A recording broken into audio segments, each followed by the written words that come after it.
Então, antes de mais, bom dia a todos.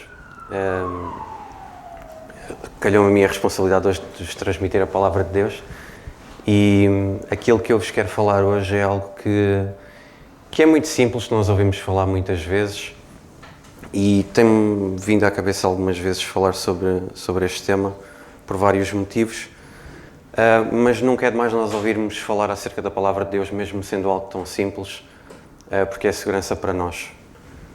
E é importante para nós e pode ser importante também para alguém que esteja do outro lado, que até possa olhar para nós e ver-nos como uma referência. E então, se eu vos falar de 70 vezes 7, provavelmente alguns de vocês já estarão a chegar àquilo que é o tema principal desta mensagem e até ao versículo correto. E o que eu vos quero transmitir não é uma conta certa, não é uma coisa que é finita, não é um termo ou uma atitude que tenha um limite. É algo que nós devemos praticar durante toda a nossa vida e para isso nós temos que então perceber, compreender o que é este 70 vezes 7. E então vamos já ver na Palavra de Deus, no livro de Mateus, capítulo 18, versículos 21 e 22, que nos dizem o seguinte: Então Pedro, aproximando-se dele, do Senhor Jesus, disse: Senhor, até quantas vezes pecará meu irmão contra mim e eu lhe perdoarei? Até 7? Jesus lhe disse: Não te digo que até 7, mas até 70 vezes 7. Então, esta passagem que nós acabamos de ler traz uma das lições mais profundas e mais desafiadoras do Evangelho, que é o perdão. E ao ouvir esta pergunta de Pedro, nós vemos que Pedro estava a tentar perceber qual é que era o limite do perdão. E se calhar até já estava a pensar que estava a ser muito generoso ao perguntar se seria 7 vezes.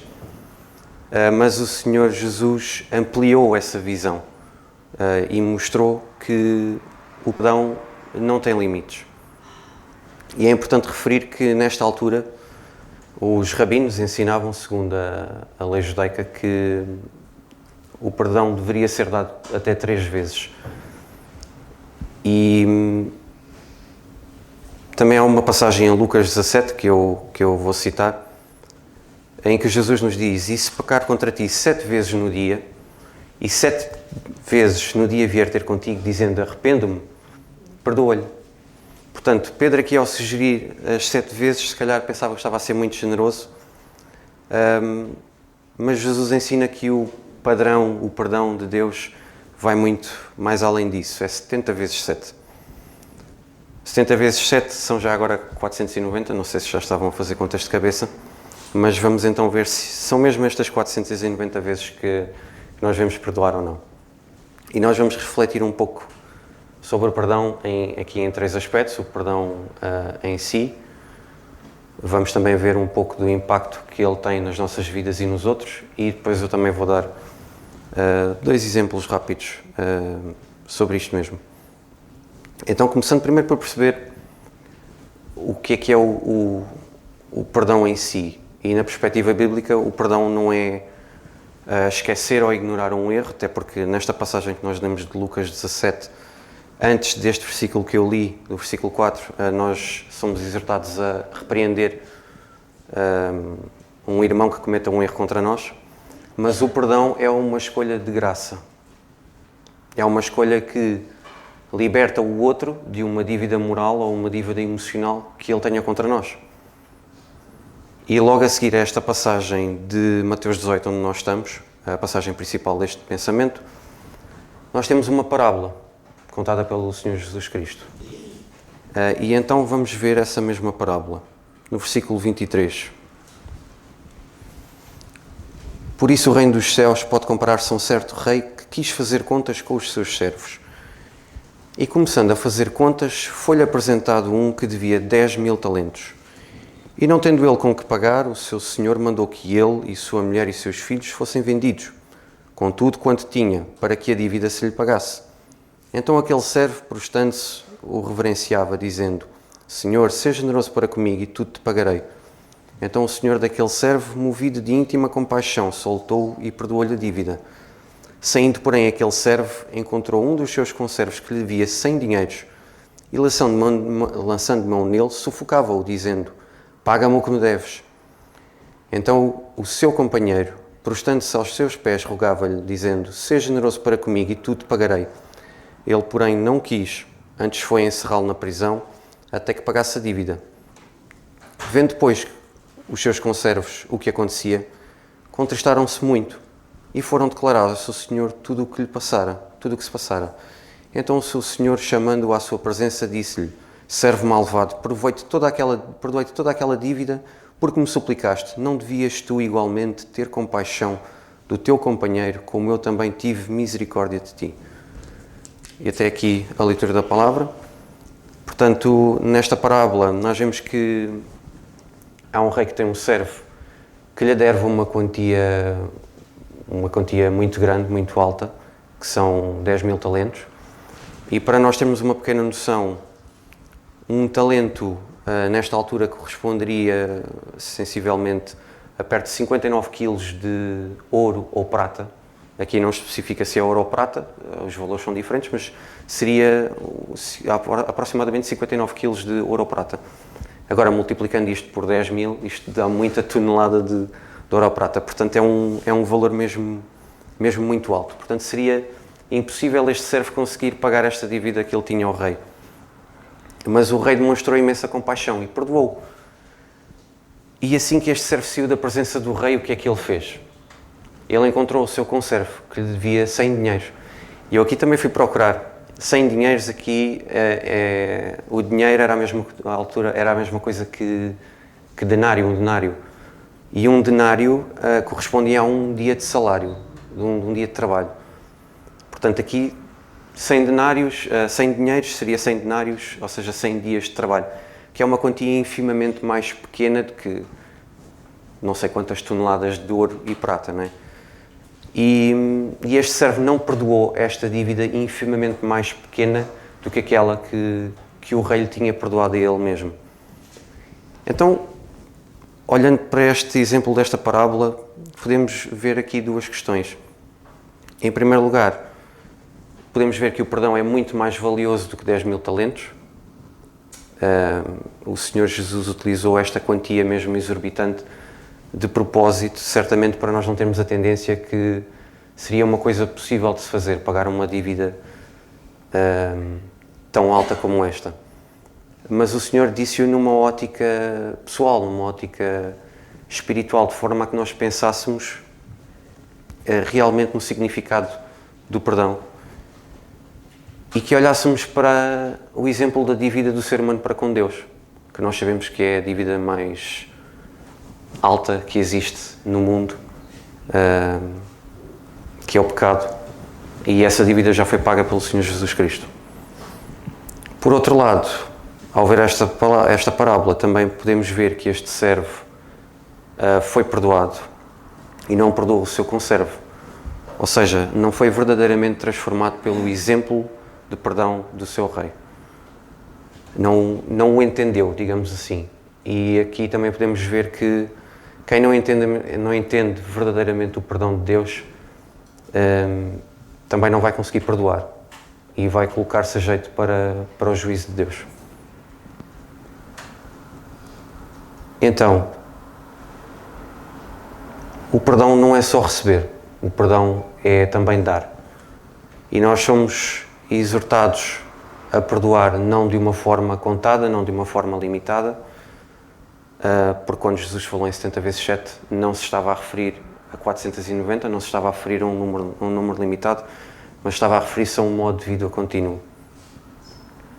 E porquê é que Jesus nos chamou a perdoar assim ilimitadamente?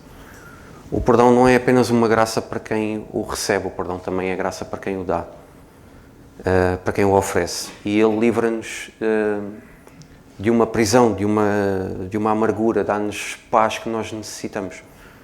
E Jesus ensina-nos também em Mateus 6, um pouco mais atrás, Mateus 6, versículo 14, que porque se perdoardes aos homens as vossas ofensas, também o vosso Pai Celestial vos perdoará a vós. Versículo 15, se porém não perdoardes aos homens as suas ofensas, também o vosso Pai não vos perdoará as vossas ofensas.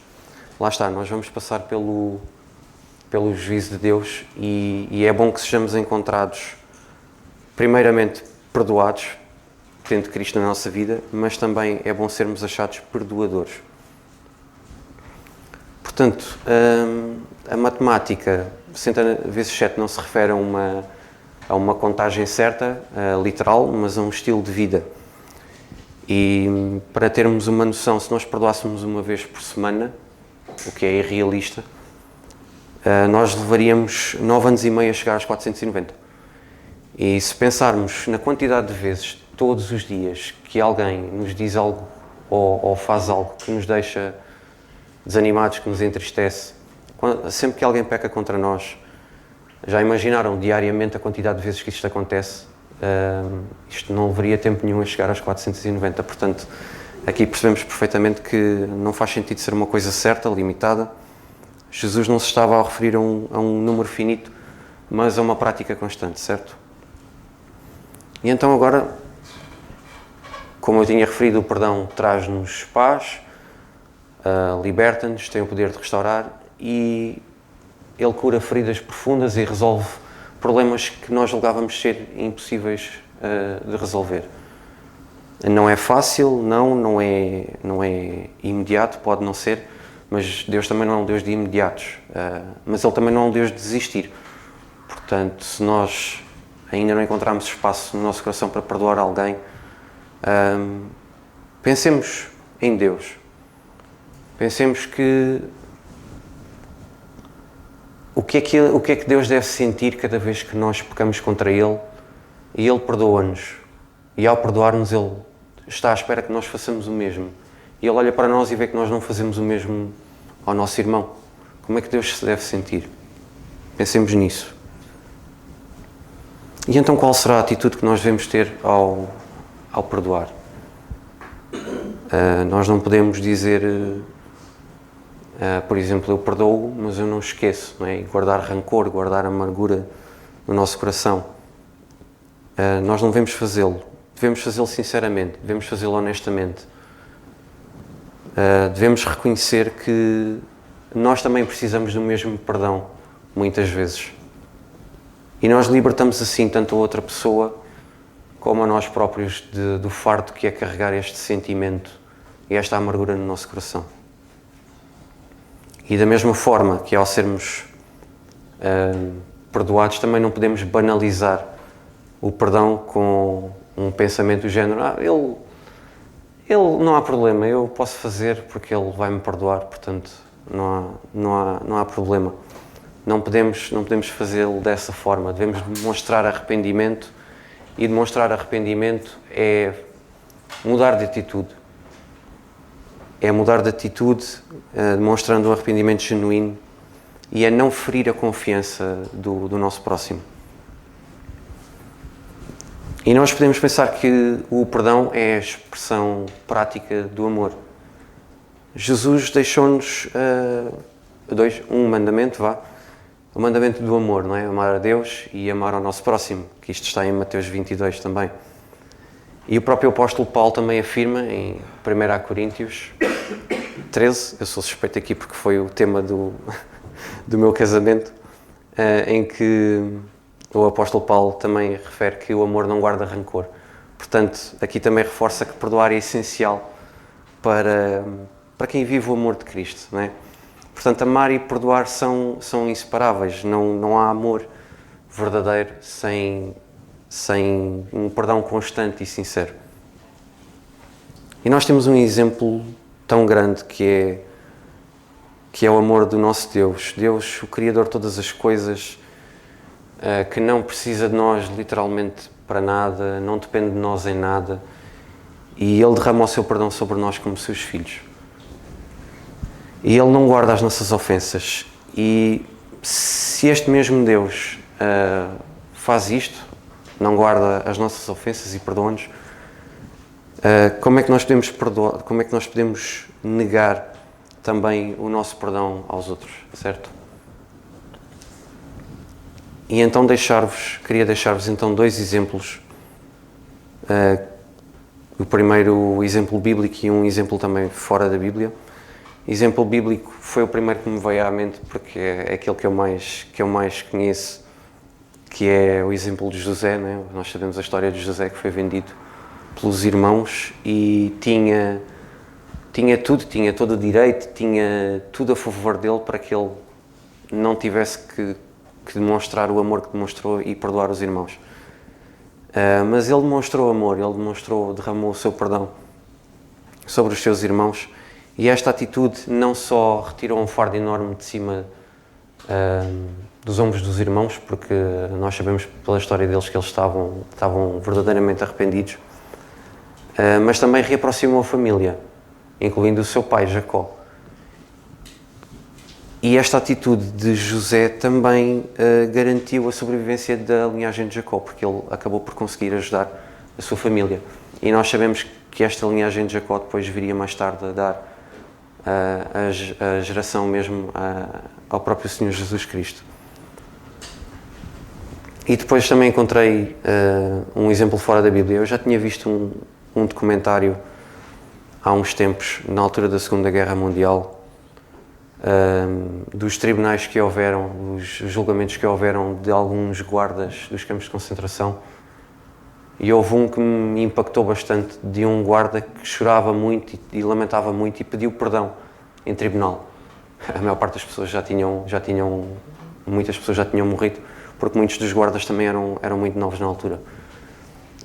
E eu lembro-me de ter pensado na altura e ter-me perguntado: será que houve algum exemplo de alguém que tenha estado num campo de concentração, que tenha estado preso, que tenha tido a oportunidade de encontrar uma destas pessoas, um destes guardas, ou alguém que trabalhou para o regime nazi, e que tenha tido contacto com essa pessoa e tenha revelado perdão? E então encontrei mesmo uma mulher, uma senhora chamada Corrie ten Boom, que era uma senhora holandesa, curiosamente era cristã. E como é que ela foi parar ao campo de concentração? Ela, durante o regime nazi, ela ajudou a esconder os judeus em casa. E ela tinha uma equipa que a ajudava a fazer isto, e entretanto foi traída. Ela e a sua família foram presos.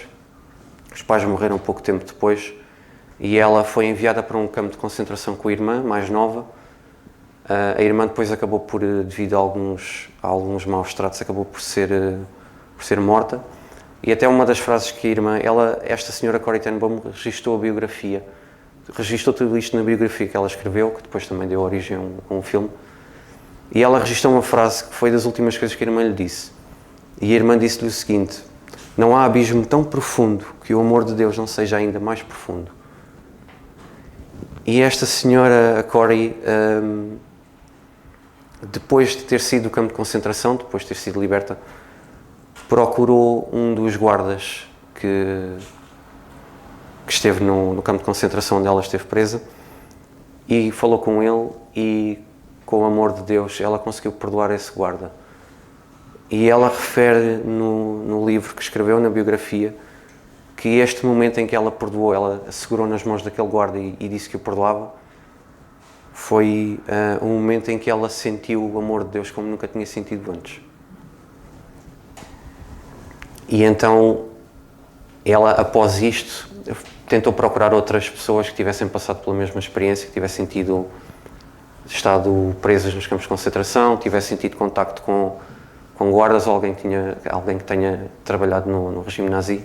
E ela encontrou algumas pessoas, e aquilo que ela constatou foi que as pessoas que conseguiram perdoar estes guardas ou estas pessoas que trabalhavam para o regime, as pessoas que conseguiram perdoá-los conseguiram reconstruir a sua vida de uma maneira muito mais fácil e muito melhor.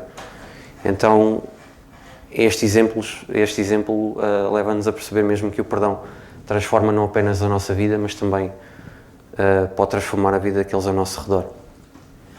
E então, quando nós perdoamos, nós também estamos a fortalecer, por exemplo, a unidade da Igreja. Estamos a dar testemunho do Evangelho, e o perdão promove a reconciliação e a comunhão.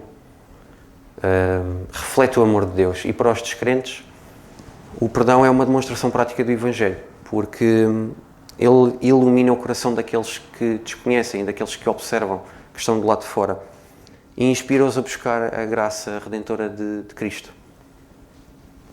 Então, irmãos, para terminar, vemos que o perdão é a essência do amor de Deus em ação.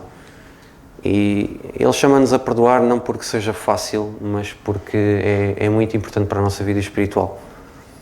E que Deus nos ajude a sermos honestos, sinceros, a compreendermos e a pensarmos que o perdão de Deus para connosco é infinito e tem um impacto enorme. O nosso perdão pode ter um impacto enorme, não só na nossa vida, mas também em todos aqueles que nos rodeiam, especialmente aqueles que ainda não têm o conhecimento da graça de Deus, não é? E nós podemos ser uma fonte de ânimo e de inspiração para aqueles que através do nosso perdão possam ser transformados, podem ser motivados a perseguirem também esta graça e a serem eles também mesmo perdoadores em todos aqueles com quem eles lidam, todos aqueles que os rodeiam. E é assim que Deus trabalha. Deus trabalha através de nós, Deus trabalha através do seu perdão e que Deus nos ajude a termos isto guardado no nosso coração. E como eu tinha referido há pouco, que Deus nos encontre e nos veja perdoados através da graça de Cristo e que nos encontre também perdoadores. Amém?